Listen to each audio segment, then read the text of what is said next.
What is spooked?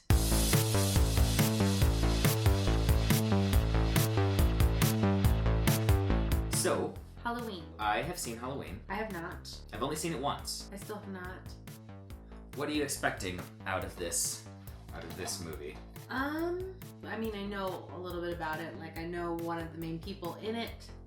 I know the mask. And I know it's a slasher movie. Is it like one of the original slashers? Like, it's like a big staple movie. Maybe it wasn't the first, but it was the first slasher, to my knowledge, that really kick-started the whole wave. Yeah. So that's, I think, the danger of seeing something like this for the first time, is because it's been so well established and so many movies have come since then, the fear of overselling it is pretty big, because a lot of movies have done the same thing since then, and very well, and some maybe even better. Right. So I don't want to get your hopes too high, but I've only seen it once before, but I quite enjoyed it. Either way, I'm excited. In general, I like slasher movies. John Carpenter, this is one of his early works, if not his first. He wrote it, I believe, and he definitely directed it, and I believe he also did the soundtrack, which he did with a lot of his movies, sort of the trifecta. So when did this come out? 78. Oh. I just looked it up. Halloween night.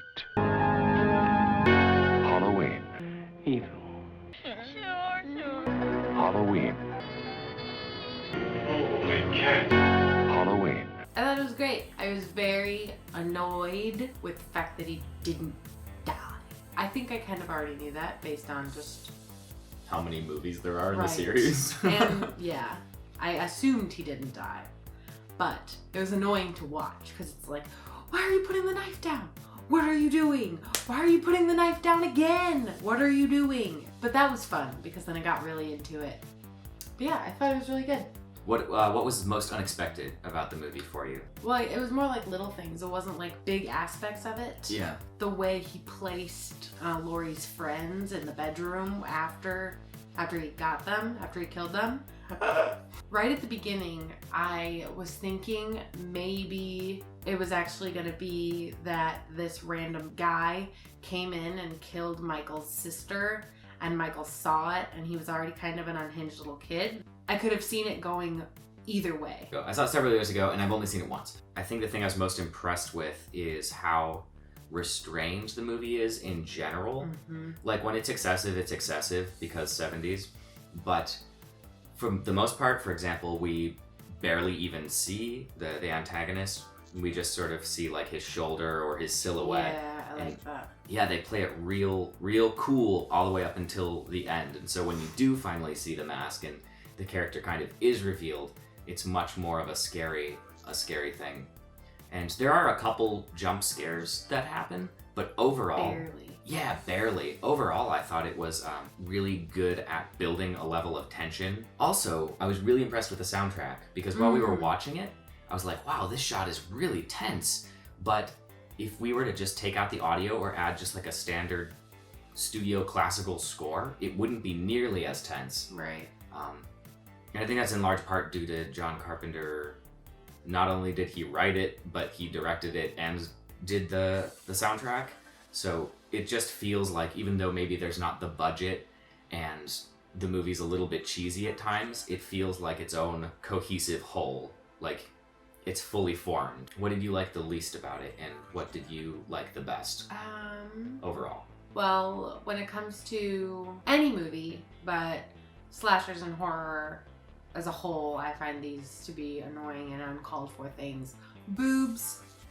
Yeah, who has Not boobs? necessary. Nobody I don't has care. boobs. Half the population has boobs. Why do you need to show them off? We know they exist.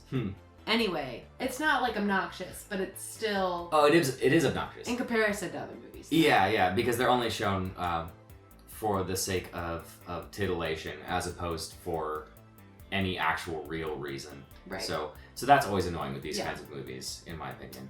And then dog deaths. I'm not okay with it. This was classy because you only saw like the bottom half of the dog, but that also made it sad. Okay, here's one thing I love about this movie. A lot of slasher movies, you could say that the killer is the protagonist because they're always the ones driving it forward, and they're always the ones where like you're almost kind of rooting for the next kill to see what it's like. Because you hate the characters. Because you hate the characters. Because, like, it's fine. They're jerks anyway. They can go. Yeah. Like, sadly. This movie is not like that. Right. The characters are interesting, and maybe some of them have things about them that are very annoying, but they're not really super stereotypical. Yeah. They have some cute moments and some interesting interactions, and our protagonist has agency. Like, sometimes she does something that's dumb, like a person would in this situation, and then other times she'll do something really smart that I wouldn't have thought of.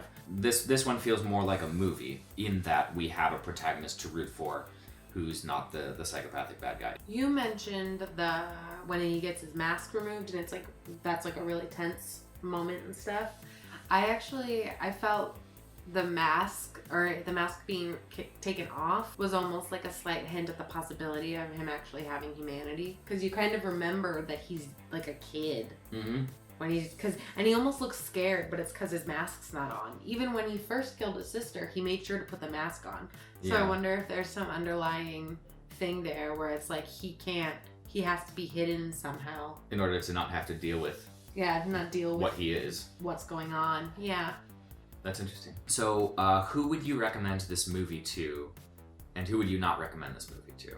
Like, who would enjoy this? If you want something that's a little cheesy but kind of tense, and you delight in the whole 70s, low-budget, lo-fi horror vibe, I don't want to oversell it, honestly, because it's really bare bones, it's really stripped down, it's a very basic movie that's mostly pretty well pulled off. It's just a little too exploitation-y and a little too graphic for general audiences. If you like scary movies of any kind, but you don't really like gore too much, you'd probably like it. Also, if you like slasher movies, you better like this. So in terms of enjoyability, what would you rate it on the KD scale of enjoyability? 1 being horrible to watch, 10 being the most fun thing you've ever seen. Like a 7. I would probably give it about the same. Yeah, in terms of enjoyability, it'd be like a 6.57. In terms of like judging it as art, 1 being like something just truly asinine and terrible, and 10 being a polished work that the ages will remember. Like an 8. I'd probably give it a 6. Really? Because I think it's, well, for me, 5 is like solid and good. It is average. And but we also have different sensibilities, different things we're looking for. So for me, this is above average. Right. So it stands out. So that's why I'd give it a 6. But at the same time, I don't see it as making enough of a crazy statement or being bold enough. So that's why I would give it a 6. But I think most people think like 6 is bad, which is fine. And for you, that's a good. For me, that's response. good. Yeah. I think I give it an 8 only because I'm thinking about it in terms of slasher movies, and it is. The entire time my thought process was, this is classy. Like, true. I would think it was classy the entire time. And I feel like for being still being able to be a slasher movie, but I still think it's classy the entire way through, I think that's a big deal. So yeah, good time. Halloween. I do this a lot.